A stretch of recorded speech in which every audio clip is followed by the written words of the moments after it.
वर्ष 1985 भारत की सर्वोच्च अदालत ने एक ऐसा फैसला सुनाया जिसने देश में समान नागरिक संहिता के अधिकारों की बहस को तेज कर दिया। लेकिन 1986 में संसद ने उस फैसले को ही बदल दिया। यह था शाहबानो केस, एक ऐसा मामला जिसने राजनीति, धर्म और संविधान के रिश्ते पर गहरे सवाल खड़े कर दिए। स्वागत है मित्रों हमारे YouTube channel the social pulse by CA Deep Mishra में।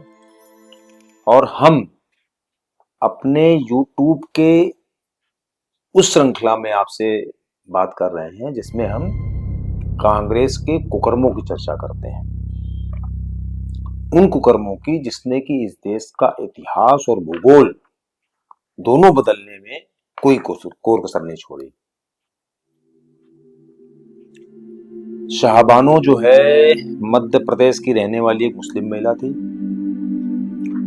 वर्ष 1978 में उनके पति ने उनको तलाक दे दिया।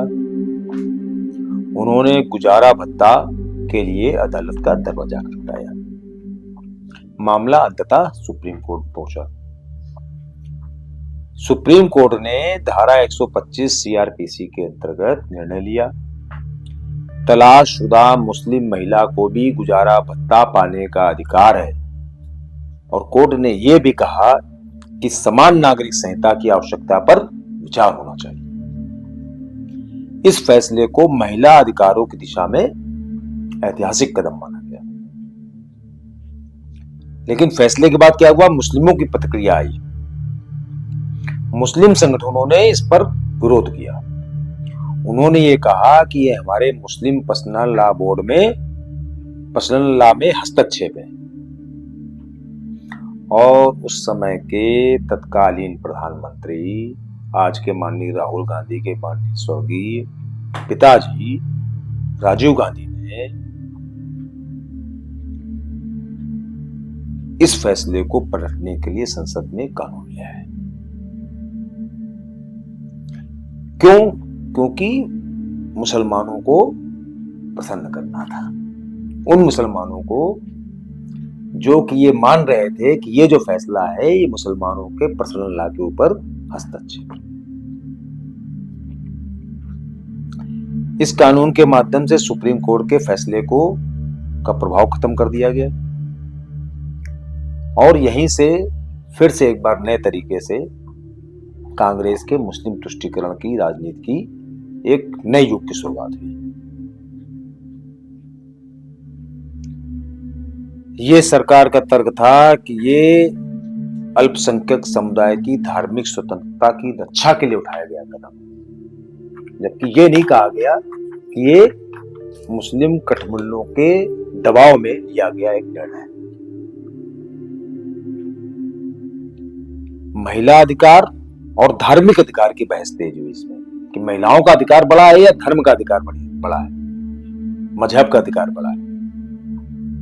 समान नागरिक संहिता राष्ट्रीय राजनीति के केंद्र बिंदु में आ गया।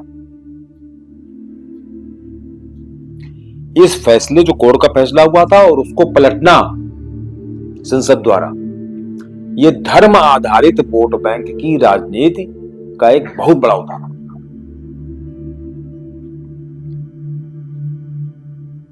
बाद के वर्षों में अदालतों ने इस कानून की व्याख्या इस तरीके से की कि जिससे तलाकशुदा महिलाओं को कुछ हद तक फिर से भरण पोषण का अधिकार मिला, लेकिन इसने तो पूरा पलट ही दिया था। शाहबानो केस ने 3 बड़े सवाल खड़े किए। पहली चीज, क्या संसद को सुप्रीम कोर्ट के फैसले को इस तरीके से बदलना चाहिए? क्या धार्मिक कानून और संविधान में टकराव होने पर, मतलब अगर दोनों में वो नहीं है, सिमिलरिटी नहीं है, तो प्राथमिकता किसे मिले, संविधान को या धार्मिक कानून को? और सबसे बड़ी बात है कि ये जो निर्णय लिया गया था ये पॉलिटिकल निर्णय था कि नहीं था, पॉलिटिकल दबाव में लिया गया निर्णय था कि नहीं था? और ये जो मुद्दा है ये अभी भी, मतलब ऐसा नहीं कि इतने साल के बाद खत्म हो गया ये मुद्दा अभी भी भारतीय राजनीति के न्यायिक विमर्श में एक महत्वपूर्ण स्थान रखता है। शाहबानो केस केवल एक महिला की न्याय की संघर्ष की यात्रा नहीं थी, यह भारत के संविधान, समानता और धर्मनिरपेक्षता की भी परीक्षा थी। और यह बहस आज भी जारी है। कानून सबके लिए समान हो या अलग अलग समुदायों के हिसाब से अलग अलग नियम बने। बहुत सारे मैटर हैं, कहां तक, हम बार बार कहते हैं ना, कहां तक चर्चा करें। पूरी महाभारत हो जाएगी, पूरी महाभारत लिख जाएगी कांग्रेस के कुकर्मों की व्याख्या करते करते।